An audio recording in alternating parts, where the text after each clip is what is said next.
What's good with y'all, man? Hey, listen, we back with another reaction. So this was recommended in one of my previous videos. Somebody told me to check out how crazy this shit is, so we here. This is Group B when riding got too fast, so let's check it out, bro. The Audi Quattro, Lancia 037 and the Peugeot 205 T16, some of the most iconic names in rallying.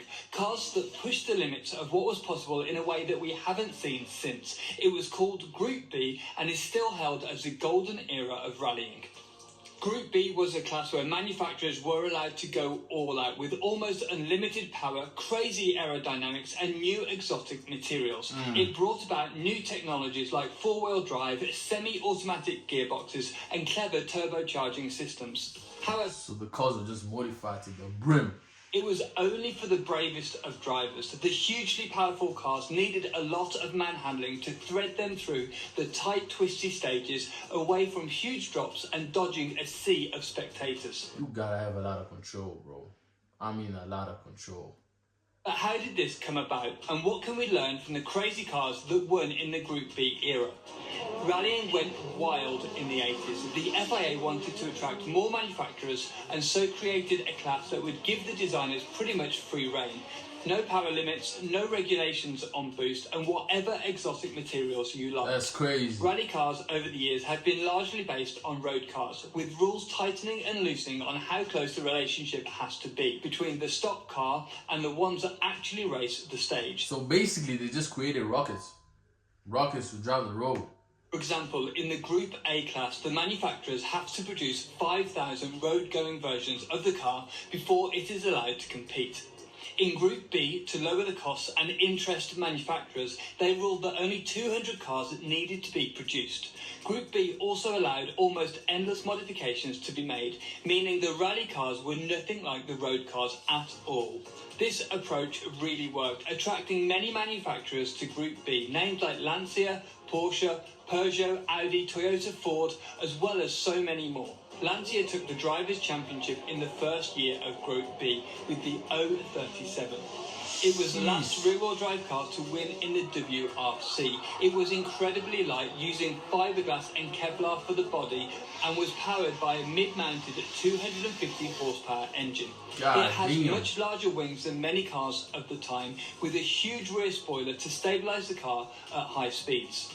It was supercharged to avoid turbo lag, and it was incredibly quick on the tarmac stages. However, it wasn't quite as quick on loose surfaces. So in stepped Audi with the Quattro, one of the most innovative rally cars of all time, a true game changer. It had an inline-5 engine with a very clever turbocharging system that produced over 450 brake horsepower. It had a small valve that kept the turbo spooled even when off throttle, meaning... Bro, these are death machines, bro. What? Very little turbo lag, making the car quick out of the tight turns. This is some Fast and Furious type of shit. The Audi also had a very aggressive aero kit with a huge spoiler at the front of the car and an even bigger wing on the back. This was one of the first sophisticated uses of aerodynamics in rallying. Drivers said it made the car extremely stable at high speed. The insane power was put through a clever semi-automatic gearbox and drove all four wheels. It was the first car to use a four-wheel drive system effectively. Before this, many manufacturers stuck to rear-wheel drive as they thought the additional weight would outweigh any time gains from the extra traction. And yes, the Audi was very heavy, and the four-wheel drive system meant the weight was higher up than you would like in a rally car normally. But despite the compromised dynamics, it worked. The Audi had more power than the rest of the field, but could also use it more effectively, deploying more power even on surfaces like gravel, dirt and ice. Boy, it kind of baffles me how they able to like drive on all these conditions, bro. Mud, snow, you know. You would expect for it to be like a problem when it's snowing, for the cars to be driving and shit, but it don't look like it's any problem, bro. It doesn't really look like a obstacle, you know. First race with the car and didn't really stop after that. They shaved seconds, if not minutes, off stage times. The Audi four-wheel drive system really changed the game in rallying. But the Audi dominance didn't last long. Peugeot came out with a car that would expose the weaknesses of the Quattro. They used a similar four-wheel drive system but packaged it very differently. Their secret was that they really nailed the car's dynamics. They built the car to look like the road-going 205, a small hatchback. It had a very short wheelbase, which generally makes cars more nimble at low speeds, with the trade-off. Bro, they got cows in the track, bro. Less stability at high speeds. Bro, However, some dude is just going farming, bro. They almost killed his whole livestock, bro. That's crazy. Stages are often so tight and twisty that this strategy paid off for Peugeot. They also did everything they could to keep the weight central engine in the middle of the car, although it didn't have the clever anti-lag system that the Audi did. So the drivers used an old trick to keep the turbo spooled up. They left foot braked for the corners while staying on the throttle. This kept the turbo spooled up and gave them immediate power on the exit. But what was really unusual about the 205 was the orientation they mounted the engine in. Normally, race cars have longitudinal mounted engines with the crank parallel with the direction of the car. However, Peugeot fitted it in a transverse orientation, and instead of mounting the gearbox below the engine like in the Audi, Peugeot mounted it to the side. This meant that the majority of the weight in the car was between the two axles and could be mounted lower, making the car much more nimble and responsive in the corners. That's actually smart, bro. That's very smart. Centre of gravity means the car doesn't roll too much, and if it's in the centre of the chassis, the car is easier to rotate in the corners. The 205's weight distribution wasn't 50-50 though. It placed around 60% of the weight on the rear wheels. In simple terms, rearward weight distribution promotes oversteer and frontward weight distribution creates more understeer. This rearward bias meant the car was easier to turn in and control through the turns. You can really see this if you watch the Audi through the corners. The Audi was very front heavy and produced a lot of understeer. The drivers are trying to neutralise this with the throttle, but they have to correct the car several times through the corner. The Quattro understeers, then oversteers, then understeers again through a turn. The drivers really have to wrestle it through the corner. The Quattro was by no means an easy car to drive. Now look at the Peugeot. There is one smooth input on the steering and the car looks much more balanced and easy to drive. There is no wonder it was quicker. It's incredible to watch as these drivers control the car when at crazy speeds on tight and twisty rally stages. Also not forgetting they are threading the car through a sea of spectators on the stage. I'm telling you, bro. It's a lot of obstacles with these drivers, bro. They really gotta be attentive, bro. Arms quick, brain quick, eyes quick, everything gotta be quick.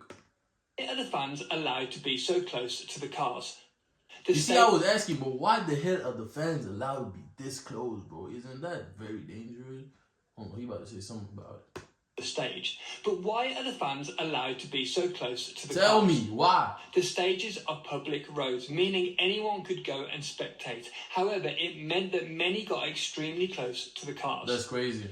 Back then, people did get hit, but it was considered to be part of the challenge for the drivers.